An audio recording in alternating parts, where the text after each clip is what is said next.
அனைத்து தமிழ் மக்களுக்கும் கணேசன் பணிவான வணக்கம். என்னோட சேனல் சப்ஸ்கிரைப் பண்ணாதவங்க சப்ஸ்கிரைப் பண்ணிக்கோங்க. என்னோட ஒரிஜினல் டெலிகிராமோட லிங்க் பார்த்தீங்கன்னா வீடியோ டிஸ்கிரிப்ஷன் கொடுத்துருக்கேன். ஸோ ஜாயின் பண்ணாதவங்க ஜாயின் பண்ணிக்கோங்க. ஸோ வாங்க ஃப்ரெண்ட்ஸ், மார்க்கெட் பற்றி டிஸ்கஸ் பண்ணலாம். ஸோ எஸ்டர்டே சொல்லியிருந்தேன், பேங்க் நிஃப்டி ஒரு ஸ்ட்ராங் ரெசிஸ்டன்ஸ்ல தான் இருக்கு, எப்போ வேணா இறங்கறதுக்கான ஒரு சான்சஸ் இருக்கு அப்படின்னு சொல்லியிருந்தேன். ஸோ மார்னிங்கே பார்த்தீங்கன்னா ஒரு கேப் டவுன் ஓப்பனிங் தான் நடந்தது. ஸோ இருந்தாலுமே கூட கொஞ்சம் மேலே கொண்டு போனாங்க. இருந்தாலுமே ஒரு டெக்னிக்கல் அனாலிசிஸ்ங்கிறது ஒரு ஸ்ட்ராங்காக ஒர்க் ஆயிருக்கு. ஸோ இந்த இடத்துல பார்த்தீங்கன்னாலே தெரியும் உங்களுக்கு. ஸோ இந்த இடம் பார்த்தீங்கன்னாலே தெரியும், ஒரு ஸ்ட்ராங்காக ஒர்க் ஆகிட்டு இன்னைக்கு இன்வெர்டர் ஹேமர் கேண்டில் ஃபார்ம் ஆயிருக்கு. நாளைக்குமே பார்த்தீங்கன்னா ஒரு கேப் டவுன் விழுவறதுக்கான பாசிபிலிட்டிஸ் தான் ரொம்பவே அதிகமாக இருக்கு. ஸோ அதை பற்றி பார்க்கறதுக்கு முன்னாடி ஓப்பன் இன்ட்ரெஸ்ட் டேட்டாஸ் க்ளோசிங் பார்த்துட்டு வந்துடலாம். ஸோ ஓப்பன் இன்ட்ரெஸ்ட் டேட்டாஸ் பார்த்தீங்கன்னா பேங்க் நிஃப்டியில் கால் ஆப்ஷன் செல் பண்ணி புட் ஆப்ஷனை பை பண்ணியிருக்காங்க. ஸோ புட் ஆப்ஷனை எது பை பண்ணியிருக்காங்கன்னு பார்த்தீங்கன்னா பேங்க் இதில் மட்டும்தான் பை பண்ணியிருக்காங்க. பேங்க் நிஃப்டி மட்டும்தான் பை பண்ணியிருக்காங்க. மற்றபடி நிஃப்டி 50 சென்செக்ஸ் ஈக்குவல் க்ளோசிங் தான் இருக்கு. ஃபின் நிஃப்டியில் கால் ஆப்ஷனை பை பண்ணி புட் ஆப்ஷன் செல் பண்ணியிருக்காங்க. மிட் கேப் நிஃப்டிலையும் கால் ஆப்ஷனை பை பண்ணி புட் ஆப்ஷனை செல் பண்ணியிருக்கிற மாதிரி so open interest datas closing வச்சிருக்காங்க. ஸோ நெக்ஸ்ட் என்எஸ்சியில் மொத்தம் 2873 ஸ்டாக்ஸ் ட்ரேட் ஆயிருக்கு. ஸோ அதில் அட்வான்ஸ் பார்த்தீங்கன்னா 896, நெகட்டிவ் 1904. கிட்டத்தட்ட பாசிட்டிவா கம்பேர் பண்றதை விட நெகட்டிவ் ஒரு டபுள் மடங்கு அதிகமாக நடந்திருக்கு இன்னைக்கு. So unchanged 73. 52 வீக் ஹைல 101. என்னதான் நெகட்டிவ் அதிகமா இருந்தா கூட 52 வீக் ஹை ஒரு 101 ஸ்டாக்ஸ் இருக்கு. 52 வீக் லோல பாத்தீங்கன்னா 19 stocks. Number of stocks in upper சர்க்கியூட்ல 93யும் number of stocks in lower சர்க்கியூட்ல 57 ஸ்டாக்ஸ் இருக்குது. ஸோ இப்படி 52 வீக் ஹையை கம்பேர் பண்றப்ப 52 வீக் லோ கம்மியா இருக்குன்னா ஸோ கண்டிப்பா நாளைக்கு கொஞ்சம் மேல வரதுக்கான பாசிபிலிட்டிஸ் தான் மார்க்கெட்ல இருக்கு. பட் பார்க்கலாம் அது என்ன மாதிரி நடக்குது அப்படின்னு. ஸோ பேங்க் நிஃப்டி அடுத்தது என்ன நடக்கும், ஒரு நல்ல ஸ்ட்ராங் ரெசிஸ்டன்ஸ்ல இருந்து வந்திருக்கு. ஸோ கண்டிப்பா ஒரு கேப் டவுன் நாளைக்கு எதிர்பார்க்கலாம். ஸோ இது இப்பதான் நடந்திருக்கா அப்படின்னு கேட்டீங்கன்னா இதுக்கு முன்னாடி நடந்த இந்த இடத்துல ரெசிஸ்டன்ஸ்லயும் சேம் கான்செப்ட்ல தான் நடந்திருக்கு. ஸோ ரெசிஸ்டன்ஸ் டச் பண்ணிட்டு கீழே வந்திருக்கு, ஒரு இன்வெர்டர் ஹேமர் கேண்டில் ஃபார்ம் ஆயிருக்கு, ஒரு கேப் டவுன் ஓப்பனிங் விழுந்து ஸோ மார்க்கெட் கீழே தான் இறங்கியிருக்கு. ஸோ சேம் கண்டிஷன்ல நடக்கிறதுக்கான சான்சஸ் இருக்கு. ஒரு கேப் டவுன் விழுந்து 52,586 கேப் டவுன் விழுந்தாலே அடுத்த லைன் நம்ம எந்த லைன் பார்க்கணும் அப்படின்னா 52,586 வரைக்கும் இறங்கறதுக்கான சான்சஸ் கண்டிப்பா இருக்கு. நாளைக்கு ஒரு 85% என்ன சொல்றதுன்னா கீழே இறங்கிறதுக்கான பாசிபிலிட்டிஸ் இருக்கு. அது எங்க 85%, இதுல கூட ஒரு 100%ங்கிறது கரெக்டா சொல்ல மாட்டேங்கிறீங்க, ஒரு 85% சொல்றீங்க அப்படின்னா அது காரணம் இருக்கு. ஏன்னா ஏதாவது நியூஸ் அஃபெக்ட் ஆகி குளோபல் நியூஸ் ஏதாவது கொஞ்சம் பாசிட்டிவ் சைடு போனுச்சு அப்படின்னா கொஞ்சம் மேலே ஓப்பன் ஆகிறதுக்கு சான்சஸ் இருக்கு. ஸோ கேப் டவுன் விழுந்தா அங்கிருந்து பாத்தீங்கன்னா கீழே இறங்கிறதுக்கான ஒரு சான்சஸ் இருக்குதே தவிர மற்றபடி க்ளோஸுக்கு மேலே ஓப்பன் ஆனா அகைன் மேலே போறதுக்கு தான் சான்சஸ் பேங்க் நிஃப்டியில இருக்கு. ஸோ நெக்ஸ்ட் நிஃப்டி 50, இது எந்த மாதிரி கண்டிஷன், இந்த பேங்க் நிஃப்டி மாதிரியே வேற ஏதாவது கண்டிஷன்ல ஸோ இறங்கறதுக்கு சான்சஸ் இருக்கா அப்படின்னு பாத்தீங்கன்னா பேங்க் நிஃப்டி, அப்புறம் பாத்தீங்கன்னா fin Nifty, mid cap Nifty, bank X, இந்த 4 மட்டும் கிடையாது, நிஃப்டி அண்ட் சென்செக்ஸுமே சேம் கான்செப்ட்ல தான் இருக்கு. ஸோ ஸ்ட்ராங் ரெசிஸ்டன்ஸ் எடுத்திருக்கிறது எதுன்னா பேங்க் நிஃப்டியும் பேங்க் எக்ஸும். ஸோ மற்றபடி ஃபின் நிஃப்டி இதை பிரேக் அவுட் பண்ணணும். கிட்டத்தட்ட ஒரு 5 நாளாவே பார்த்தீங்கன்னா ஒரு கேண்டில் பிரேக் அவுட் பண்ணாம அப்படியே தான் நிற்குது. ஸோ இன்னைக்காச்சும் பிரேக் அவுட் பண்ணிரும்னு நினைச்சா இன்னைக்குமே பார்த்தீங்கன்னா 24,858 டச் பண்ணிட்டு ஸோ எக்ஸாக்டா பார்த்தீங்கன்னா கீழே தான் வந்துட்டு இருக்கு. ஸோ இது ஒரு ஸ்ட்ராங் ரெசிஸ்டன்ஸா ஒர்க் ஆனிச்சுன்னா அகைன் கீழே இறங்கிறதுக்கான ஒரு பாசிபிலிட்டிஸ் இருக்கு. ஸோ அடுத்தது பார்த்தீங்கன்னா மிட் கேப் நிஃப்டி ஒரு பியரிஷ் என்கல்ஃபிங் கேண்டில் ஃபார்ம் ஆயிருக்கு. ஸோ பியரிஷ் என்கல்ஃபிங் கேண்டில் அப்படின்னா என்ன அப்படின்னா ஒரு கிரீன் கலர் கேண்டில் ஒன்று ஃபார்ம் ஆகும். ஸோ அதுக்கு அடுத்த கேண்டில் பார்த்தீங்கன்னா அதை மறைக்கிற அளவுக்கு ஒரு ரெட் கலர் கேண்டில் ஃபார்ம் ஆகும். ஸோ இந்த மாதிரி கேண்டில்ஸ் ஃபார்ம் ஆனிச்சுன்னா ஸோ அங்கிருந்து பார்த்தீங்கன்னா மார்க்கெட் டவுன் ஆகக்கூடிய சான்சஸ் இருக்கு அப்படிங்கிறது ஒரு technical analysis. So okay friends, இதான் பார்த்தீங்கன்னா நாளைக்கான ஸ்கிரிப்டுக்கான இது. ஸோ ஓவராலாக பார்த்தீங்கன்னா எல்லாத்துலேயுமே நாளைக்கு நாம ஒரு கேப் டவுன் எதிர்பார்க்கலாம். கேப் டவுன் எதிர்பார்க்கறது மட்டும் இல்லாமல் ஸோ அங்கேருந்து இன்னும் கொஞ்சம் கூட பங்கு சந்தை சரியறதுக்கான ஒரு வாய்ப்புகள் நாளைக்கு இருக்கு. ஸோ அடுத்தது லெவல்ஸ் பார்க்கலாம். ஸோ பேங்க் நிஃப்டியில நாளைக்கு ரெசிஸ்டன்ஸ் ஆக்ட் ஆகக்கூடிய இடம் பார்த்தீங்கன்னா 53,445, பிவோட் பாயிண்ட் 53,310, சப்போர்ட் 53,080. இன்னைக்கு ஹை வந்து 53,537, லோ வந்து 53,174, ஓப்பன் வந்து 53,201, க்ளோஸ் வந்து 53,216. கிட்டத்தட்ட ஓப்பன் ஆன இடத்துக்கு பக்கத்துல தான் க்ளோஸ் ஆயிருக்கு. ஸோ அந்த இடத்துல கூட க்ளோசிங்ல கூட பேங்க் நிஃப்டி எல்லாம் பாத்தீங்கன்னா பையர்ஸ் வந்து அலோவ் பண்ணல. ஸோ பையர்ஸ் அலோவ் பண்ணியிருந்தா எப்படி இருந்திருக்கும்னா, ஸோ கேண்டல் வந்து இந்த மாதிரி தான் க்ளோஸ் வந்து நடந்திருக்கும், கொஞ்சமாச்சு மேல க்ளோஸ் வச்ச மாதிரி நடந்திருக்கும். ஸோ பையர்ஸ் லாஸ்ட் டைம்ல கூட அலோவ் பண்ணாம கொஞ்சம் செல்லிங்ல தான் க்ளோசிங் வந்து நடந்திருக்கு. ஸோ அதனால தான் ஃபர்ஸ்ட் கண்டிஷன் படி கேப் டவுன் ஃபார்ம் ஆகக்கூடிய சான்சஸ் வந்து இருக்கு. நம்ம ஆல்ரெடி சொன்ன மாதிரி 53,174க்கு கீழே ஒரு கேப் டவுன் ஓப்பனிங் நடந்துச்சுன்னா அப்படின்னா அடுத்த டார்கெட் வந்து 52,586, அதாவது இந்த இடம். ஸோ இந்த இடம் வரைக்கும் வரத்துக்கான ஒரு சான்சஸ் இருக்கு கேப் டவுன்ல ஓப்பனிங் நடந்துச்சு அப்படின்னா. ஸோ நெக்ஸ்ட் கண்டிஷன் வந்து பிட்வீன் பிவோட் அண்ட் சப்போர்ட்ல ஓப்பன் ஆகுமா? பிட்வீன் பிவோட் அண்ட் சப்போர்ட்ல ஓப்பன் ஆனாலும் சரி, லோக்கு மேல ஓப்பன் ஆனாலும் சரி, ஸோ அகைன் வந்து இந்த ரெசிஸ்டன்ஸ் வரைக்கும் வரத்துக்கான சான்சஸ் வந்து இருக்கு. ஸோ உங்களுக்கு சொல்றது புரியுதுன்னு நினைக்கிறேன்.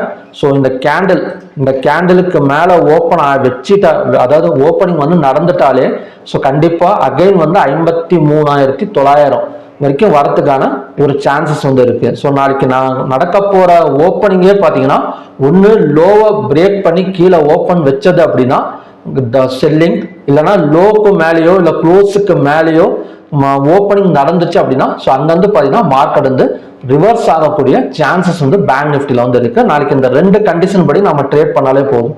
ஸோ லோ கேப் டவுன்னா செல்லிங், ஸோ அதே மாதிரி லோக்கு மேலேயோ க்ளோஸுக்கு மேலேயோ ஓப்பன் வச்சது அப்படின்னா ஸோ அங்கேருந்து பார்த்தீங்கன்னா பையிங் எடுக்கிறதுக்கான பாசிபிலிட்டிஸ் இருக்கு. இதில் எது நடந்தாலுமே ஒரு நல்ல மூவ்மெண்ட் வந்து நாளைக்கு வந்து நம்ம பேங்க் நிஃப்டியில் வந்து எதிர்பார்க்கலாம். ஸோ இதை பேஸ் பண்ணி தான் நான் எல்லா ஸ்கிரிப்ட்லையுமே சேம் அதே மாதிரி தான் இருக்கு. இப்போ நிஃப்டி 50 இருக்கட்டும், ஃபின் நிஃப்டின்னு பார்த்தீங்கன்னா ஒரு இன்வெர்டட் ஹேமர் கேண்டில் தான்.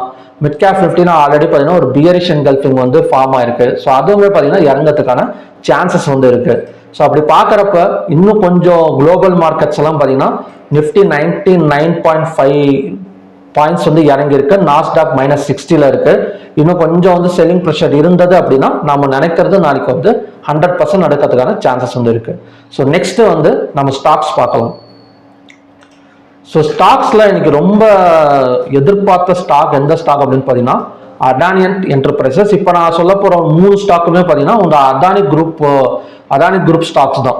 ஸோ இந்த மாதிரி ஒரு செப்பரேட்டட் ஸ்டாக்ஸா எடுத்து நம்ம ட்ரேட் பண்றதும் ஒரு விஷயத்துல நான் என்ன சொல்றதுன்னா நம்ம அடுத்த வேற கம்பெனி தான் எடுக்கணும். ஒரே அதானி என்டர்பிரைஸ்னா அதானி என்டர்பிரைசஸ் மட்டுமே எடுத்துடக்கூடாது. ஸோ வேற இதுதான் எடுக்கணும். ஆனா இன்னைக்கு நான் ஏன் அந்த மாதிரி எடுத்திருக்கேன் அப்படின்னா ஒரு சார்ட் பேட்டர்ன் வந்து கிட்டத்தட்ட பார்த்தீங்கன்னா ஒரு சேமா இருக்கு, அதாவது ஒரு பிரேக் அவுட் நடக்கிற மாதிரி தான் இருக்கு. ஸோ அதனால தான் ஒரே குரூப் ஆஃப் கம்பெனிஸ் வந்து இன்னைக்கு வந்து செலக்ட் பண்ணியிருக்கேன் ப்ரிடிக்ஷனுக்காக. ஸோ அதானி என்டர்பிரைசஸ் இந்த லைன் வந்து போட்டு கிட்டத்தட்ட பார்த்தீங்கன்னா ஒரு 1 வீக் இருக்கும். ஒரு ஒன் வீக் முன்னாடி இருக்கிற வீடியோவில் நீங்கள் ஓப்பன் பண்ணி பார்த்தீங்கன்னா தெரியும். ஏன்னா இந்த இடத்துல நான் இந்த லைன் வந்து ட்ரா பண்ணேன் கிட்டத்தட்ட நவம்பர் 28ஆம் தேதி ட்ரா பண்ணேன். எப்படியும் இது பிரேக் அவுட் ஆயிடும் அப்படின்னு. ஆனால் அங்கேருந்து பார்த்தீங்கன்னா டிராவல் ஆகிட்டு கீழே வந்துட்டு ஸோ இன்னைக்கு வந்து கிட்டத்தட்ட நியர்பைல தான் இருக்குது. இந்த 2538.80 பிரேக் ஆனிச்சு அப்படின்னா 5 மினிட்ஸ் கேண்டில் பிரேக் ஆகி க்ளோஸ் வச்சுட்டாலே போதும். ஸோ அங்கேருந்து பார்த்தீங்கன்னா அடுத்த டார்கெட் 2657, 2795. இன்னைக்கு ரொம்ப எதிர்பார்த்தேன், எக்ஸாக்டா அந்த இடத்த டச் பண்ணிட்டு ஸோ மார்க்கெட் வந்து ரிவர்ஸ் வந்துருச்சு. ரிவர்ஸ் கூட வரல, கொஞ்சம் கீழே இறங்கி தான் ஓப்பன் ஆயிருக்கு. ஸோ நாளைக்கு பிரேக் ஆனா நல்ல ஒரு பெரிய மூவ்மெண்ட், அதாவது பார்த்தீங்கன்னா 2538ல இருந்து 2657 வரைக்கும் வரதுக்கான சான்சஸ் வந்து அதானி என்டர்பிரைசஸ்ல வந்து இருக்கு. ஸோ இதே மாதிரி ஒரு சார்ட் பேட்டர்ன் இதே மாதிரி பிரேக் அவுட் வந்து வேற எதெல்லாம் நடக்குது அப்படின்னா Adani energy solution limited. So இதுவுமே பார்த்தீங்கன்னா சேம் தான். ஸோ சேம் பேட்டர்ல தான் பார்த்தீங்கன்னா மேலே வந்துட்டு இருக்கு. இன்னைக்கு க்ளோஸ் வந்து 818. இதோட டார்கெட் வந்து ரொம்ப சிம்பிள் தான், இதாச்சும் பிரேக் பண்ணணும், அதாவது அதானி என்டர்பிரைசஸ் ஆச்சு பிரேக் பண்ணாதான் மேலே வரும். பட் இது வந்து பார்த்தீங்கன்னா இந்த மேலே வந்து தான் ஆகும். கிட்டத்தட்ட பார்த்தீங்கன்னா இந்த ரெசிஸ்டன்ஸ் வரைக்கும் வந்துட்டாச்சு, கீழே வந்து இறங்கி தான் ஆகும். அப்படி இருக்கிறப்ப 818ல இருந்து 867 வரைக்கும் டிராவல் ஆகிறது confirm Adani energy solution. So next நம்ம பார்க்க போகிறது அதானி டோட்டல் கேஸ்.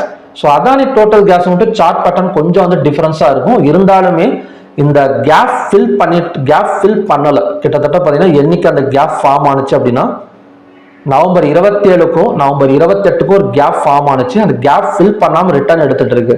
ஸோ ஹையாக பிரேக் பண்ணால் கண்டிப்பாக ஒரு 860 வரைக்கும் எதிர்பார்க்கலாம். அதை வந்து ஒரே நாளில் வந்து ஏங்க வரல அப்படிங்கிற மாதிரி கேட்டாதீங்க. ஒரே நாளெல்லாம் வராது. நம்ம வந்து இன்னைக்கு வந்து ஒரு 1.80% வரைக்கும் மேலே வந்திருக்கு. ஸோ நாளைக்கும் பார்த்தீங்கன்னா ஒரு 2% வரைக்கும் மேலே வரதுக்கான சான்சஸ் வந்து இந்த ஸ்டாக்ல வந்து இருக்கு. ஸோ நான் இப்போ சொன்ன மூணுமே பார்த்தீங்கன்னா அதானி குரூப் ஆஃப் கம்பெனிஸ் நல்ல ஒரு பிரேக் அவுட்டுக்கு ரெடியா இருக்கிற 3 ஸ்டாக்ஸ் தான். ஸோ இதை நம்ம ஸ்விங் ட்ரேடிங்காகவும் யூஸ் பண்ணிக்கலாம், இன்ட்ராடேக்காகவும் யூஸ் பண்ணிக்கலாம். இது முழுக்க ஒரு எஜுகேஷன் பர்பஸ் வீடியோ தான். ஸோ நீங்க இன்வெஸ்ட்மெண்ட் பண்ணனாலும் ட்ரேட் பண்ணனாலும் உங்க ஃபினான்ஷியல் அட்வைசரை கன்சல்ட் பண்ணிட்டு நீங்க ட்ரேடோ இன்வெஸ்ட்மெண்ட் வந்து பண்ணுங்க. ஸோ ட்ரேடிங் வந்து எப்பவுமே அப்படிதாங்க. அதாவது என்ன சொல்றதுன்னா ஒரு மணி மேனேஜ்மெண்ட் தாங்க. ட்ரேடிங்கை பொறுத்த வரைக்கும் நாம ஒருத்தர் சொல்லி எடுத்தாலும் சரி, இல்லை சோசியல் மீடியாவில் பார்த்து எடுத்தாலும் சரி, இல்லைன்னா நம்ம ஃப்ரெண்ட்ஸுங்களை கேட்டு நம்ம எடுத்துக்கிட்டாலும் சரி, ஸோ யாரையுமே பார்த்தீங்கன்னா ஒரு 100% நம்பி நம்ம எல்லா பணத்தையும் கொண்டு போய் முதலீடு பண்ணிடக்கூடாது. நம்ம வாங்கலாம். அதாவது பார்த்தீங்கன்னா சோசியல் மீடியாவில் வந்து தகவல் வந்துகிட்டே தான் இருக்கும். நம்ம தெரியுதோ, அதாவது உங்களுக்கே தெரியும், புதுசாக சொல்லணுங்கிற அவசியம் கிடையாது. நம்ம செல்ஃபோனை ஆன் பண்ணாலே போதும், அதை அந்த இடத்துல பை பண்ணலாம், இங்கே பை பண்ணலாம். ஸோ அந்த ஏறப்போகுது, இது ஏறப்போகுது, நிறைய நியூஸஸ் வந்துகிட்டே தான் இருக்கும்.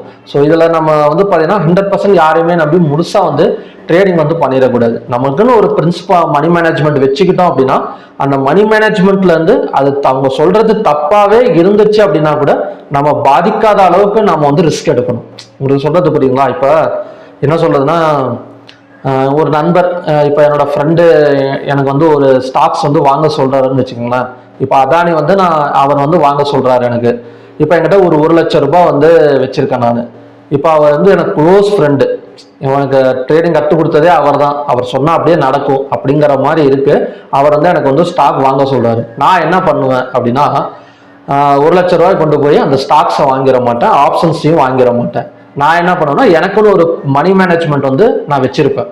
இந்த 1 லட்சம் ரூபாய்க்கு ஒரு நாளைக்கு நான் இவ்வளோ ரிஸ்க் தான் எடுப்பேன். அது நீ சொல்லி நான் எடுத்தாலும் சரி, இல்லை நானே எடுத்துக்கிட்டாலும் சரி. ஸோ எனக்குன்னு ஒரு என்ன சொல்றதுன்னா ஒரு லிமிட்டட் அமௌண்ட் இருக்கு. ஒரு 5000 ரூபாய்க்கு தான் ரிஸ்க் எடுப்பேன், இல்லை 10,000 ரூபாய்க்கு தான் ரிஸ்க் எடுப்பேன். சரி, நீ சொல்றது நான் எடுக்கிறேன், நீ ஓகே, நீ டெக்னிக்கல்ஸ் எல்லாம் ஓகே, நீ எல்லாம் பக்காவாக வச்சிருக்க, சூப்பராக வச்சிருக்க, போகுது எல்லாமே கரெக்டு. ஆனால் எனக்கு என்ன தோணும் அப்படின்னா, என்னோட மணி மேனேஜ்மெண்ட் ரிஸ்க் மேனேஜ்மெண்ட்ல இருந்து நான் வெளியே வந்துடக்கூடாது. ஸோ அதுதான் முக்கியமான இம்பார்ட்டன்ட். நீ யாரா வேணா இரு, எவனா வேணா இரு, ஆனால் நான் எனக்கு இன்னைக்கான ரிஸ்க் எடுக்கிறது அவ்வளோதான் அப்படின்னு சொல்லிட்டு அந்த 5000 ரூபாய்க்கு மட்டும் அந்த ஸ்டாக்ஸை வந்து பை பண்ணால் சப்போஸ் ப்ராஃபிட் வந்தாலும் கம்மியாக வரும், ரிஸ்க்கும் வந்து கம்மியாக இருக்கும். சப்போஸ் நம்ம சொல்றது கேட்டுட்டு நாம எடுத்துட்டு 1 லட்சம் ரூபாயை போட்டுறோம்னு வச்சுக்கோங்க, திடீர்னு ஒரு 30,000 40,000 லாஸ் ஆயிடுச்சுன்னா கேட்டேன்னா அவன் இன்னொரு தடவை நான் சொல்றேன் வேற ஒருத்தர் ரெக்கவர் பண்ணிக்கலாம் அப்படிங்கிற மாதிரி அவன் ஏதாவது சொல்லுவான். ஸோ அந்த மாதிரி எல்லாம் இல்லாமல் ஸோ நமக்கு ஒரு சுய சிந்தனை இருக்கணும், மணி மேனேஜ்மெண்ட் இருக்கணும், ரிஸ்க் மேனேஜ்மெண்ட் இருக்கணும். ஸோ இதைப்படி நம்ம ஃபாலோ பண்ணிக்கிட்டே போனால் மட்டும்தான் ட்ரேடிங்கை வந்து சக்ஸஸ்ஃபுல் வந்து கொண்டு வர முடியும். ஸோ ஓகே ஃப்ரெண்ட்ஸ், பார்க்கலாம். நாளைக்கு வந்து ஒரு gap down opening, bank nifty 50 எல்லாம் பார்த்தீங்கன்னா ஒரு கேப் டவுன் ஓப்பனிங் வந்து எதிர்பார்க்கலாம். ஸோ மறுபடியுமே பார்த்தீங்கன்னா ஒரு நல்ல ப்ரெடிக்ஷன் வீடியோட நான் வந்து உங்களை மீட் பண்ணுறேன். நன்றி, வணக்கம்.